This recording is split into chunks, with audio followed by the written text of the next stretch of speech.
আচ্ছা, আজকে আমরা দেখাবো যে কিভাবে আমরা শপিফাইতে ডোমেইন কানেক্ট করতে পারি অথবা ট্রান্সফার করতে পারি। ক্লায়েন্ট যদি আপনাকে বলে যে তার স্টোরের সাথে আপনি ডোমেইনটা কানেক্ট করে দেন, তো ডোমেইনটা কীরকম? নরমালি এরকম হবে। তো তখন আপনি তাকে প্রশ্ন করবেন যে সে আসলে এই ডোমেইনটা কোথা থেকে পারচেজ করেছে। তো আমার ক্লায়েন্ট GoDaddy থেকে এই ডোমেইনটা পারচেজ করেছে। তো আমি শুরুতেই GoDaddy যে অ্যাক্সেসটা সেটা নিয়েছি। আপনারা অবশ্যই আ সেই প্ল্যাটফর্মে লগইনটা নিয়ে নিবেন। সেটা নেমচিপ অথবা হোস্টগেটর, হোস্টিঙ্গার যা খুশি হতে পারে। তো অবশ্যই ক্লায়েন্টকে প্রশ্ন করবেন যে সে ডোমেইনটা আসলে কোন প্ল্যাটফর্ম থেকে পারচেজ করেছে এবং সেটার লগইন আপনি চেয়ে আপনার ব্রাউজারে লগইন দিয়ে নেবেন। তো আমি GoDaddyতে লগইন দিয়ে নিয়েছি। তো এখন আমরা যদি এইখানে ক্লিক করি, সিম্পলি আপনি অন্যান্য প্ল্যাটফর্মে গেলে ডোমেইনটা খুঁজে পাবেন। টপ সাইডে আপনি যদি এইভাবে টপ মেনুগুলো খুঁজে দেখেন, ডোমেইনে ক্লিক করলাম। তো ক্লায়েন্টের এই হচ্ছে ডোমেইনটা, ডোমেইনের এখানে ক্লিক করলাম। এখন আমি যদি এই ডোমেইনটা কপি করে নেই এবং কপি করলাম, আমরা এখন শপিফাইতে গেলাম, সেটিংসে যাব এবং নিচে আমরা দেখব এখানে ডোমেইনে ক্লিক করব। তো ডিফল্টভাবে একটা দেওয়া আছে। এখন আমরা যদি এই ডোমেইনটা কানেক্ট করতে চাই, এই যে এটা, তো কানেক্ট এক্সিস্টিং ডোমেইন এখানে ক্লিক করতে হবে এবং এখানে আমরা www ডট এই ডোমেইনটা পেস্ট করে নেক্সটে ক্লিক করব। তো শপিফাই এখন আপনাকে বলবে কানেক্ট অটোমেটিকলি অর ম্যানুয়ালি। আমরা ম্যানুয়ালি করব। জাস্ট একটু অপেক্ষা করি। এখন এইখানের কাজ শেষ। আমরা যদি আবার এখানে ফিরে আসি, তো ডিএনএস দেখতে পাচ্ছি, এখানে ক্লিক করব। ডিএনএস আসার পরে আপনারা একটু খেয়াল করবেন এখানে যে www যে সিনেমগুলি থাকে সেটা আছে কিনা। আমি এখন দেখাচ্ছি আপনাদেরকে। যদি থেকে থাকে তাহলে আপনারা সেটা ডিলিট করে দিবেন। তো আমি অ্যাড নিউ রেকর্ড এখানে ক্লিক করলাম, চুজ অ্যান সিনেম এখানে ক্লিক করলাম, এখানে www দিলাম এবং ভ্যালুতে shops.myshopify.com এটা দিলাম। এই যে স্ক্রিনে আপনারা দেখতে পাচ্ছেন, এটা সিম্পলি জাস্ট আপনারা মনে রাখলে হবে অথবা টাইপ করতে পারেন আপনারা। তো সেটা করার পরে এইটা টিটিএলটা যা আছে তাই থাকবে, এখানে সেভ করবেন।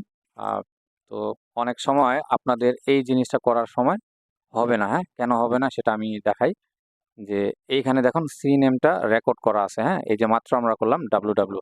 তো এটা প্রিভিয়াস যদি থেকে থাকে তাহলে কিন্তু এটা হবে না। আপনারা যদি প্রিভিয়াসলি থেকে থাকে সেটা ডিলিট করে ঠিক আমি যা দেখালাম সেম প্রসেসে আপনারা এটা কানেক্ট করবেন। এরপর আমরা আরেকটা অপশনে যাব।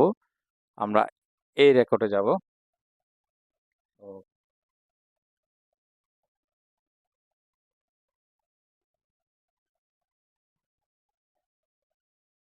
আমরা টাইপ এ তে দিব এবং এখানে ও বলেই দিছে দেখুন অ্যাড অর www আমরা অ্যাড দিলাম একটি এবং ভ্যালুটা বলতেছে আইপি অ্যাড্রেসটা দিতে। সেটা শপিফাই আইপি অ্যাড্রেস যদি আপনি এখানে গুগলে সার্চ করেন, তো এই যে আইপি অ্যাড্রেসটা সেটাই আমি এটা এখানে কপি করে রেখেছি। তো সেটাই নিবেন, কপি করলাম এবং এখানে ভ্যালুর এখানে পেস্ট করলাম, সেভ করলাম।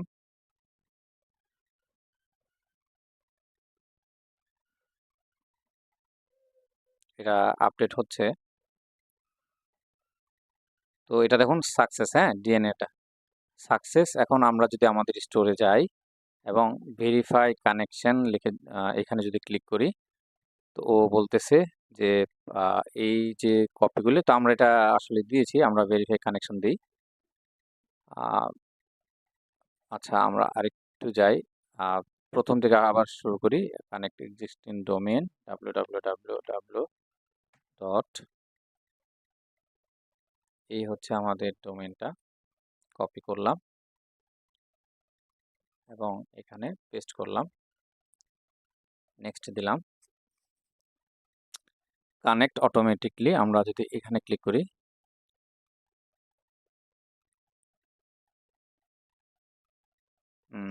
তো বলতেছে এইভাবে। তো কানেক্ট এখানে ক্লিক দিই।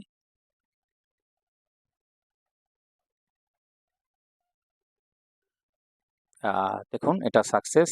এই যে ডোমেইনটা আমাদের নাও ইউর শপিফাই ডোমেইন, হ্যাঁ? এটা ক্লোজ করে দিই।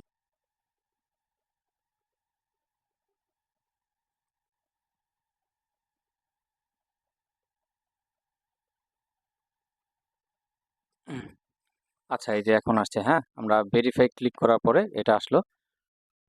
তো এখন এটা আসলে এসএসএলটা পেন্ডিং দেখাচ্ছে। আমরা যদি উম এখানে আসার পরে আমরা এরকম দেখতে পারবো। আমি যদি এই ট্যাবটি কেটে আপনাদেরকে আবার একটু দেখাই। আমরা সেটিংসে ক্লিক করলাম। অনেক সময় আসলে এরকম হয়, আপনারা একটু অপেক্ষা করবেন আসলে। ডোমেইনসে এখানে আবার ক্লিক করলাম এবং এইখানে দেখুন ২ টা ডোমেইনস একই সাথে দেওয়া। তো সেটা অবশ্যই এইখানে ক্লিক করবেন এবং এটাকে অবশ্যই চেঞ্জ ডোমেইন টাইপ, আ আমি যদি এখানে ক্লিক করি সেটা অবশ্যই কি প্রাইমারি ডোমেইনে সিলেক্ট করে দিতে হবে। চেঞ্জ প্রাইমারি ডোমেইন, এটা ডান এবং আমরা ব্যাগে আসলাম। এরপর হচ্ছে আমরা যদি উপরেরটা ক্লিক করি, এইটা দেখুন লেখাই আছে প্রাইমারি ফর অনলাইন স্টোর। আবার এটা সেম আপনারা আ ২ টা দেখতে পাবেন। দোনোটাই চেঞ্জ ডোমেইন, প্রাইমারি ডোমেইন এটাতে সিলেক্ট করে দিবেন। তো এটা আসলে নরমালি একটু টাইম নেয়। আ ১ ঘন্টা ২ ঘন্টা এরকম সময় নিবে। দেখুন এখন দোনোটাই আসলে প্রাইমারি ডোমেইন দেখাচ্ছে। আমরা যদি এখানে ভিজিট করি, তো সাইটটাকে আবার রিফ্রেশ করলে উম হ্যাঁ, দেখুন আমাদের স্টোরটা আসলে ডান। এখন যদি সাইটটাকে ভিজিট করি, আচ্ছা হ্যাঁ, এটা চলে আসছে। একটু সময় নিবে। এটা ১ ঘন্টা ২ ঘন্টা ম্যাক্স হয়তো টাইম নিতে পারে। আ তো এইভাবে আপনারা ডোমেইনটা কানেক্ট করতে পারেন।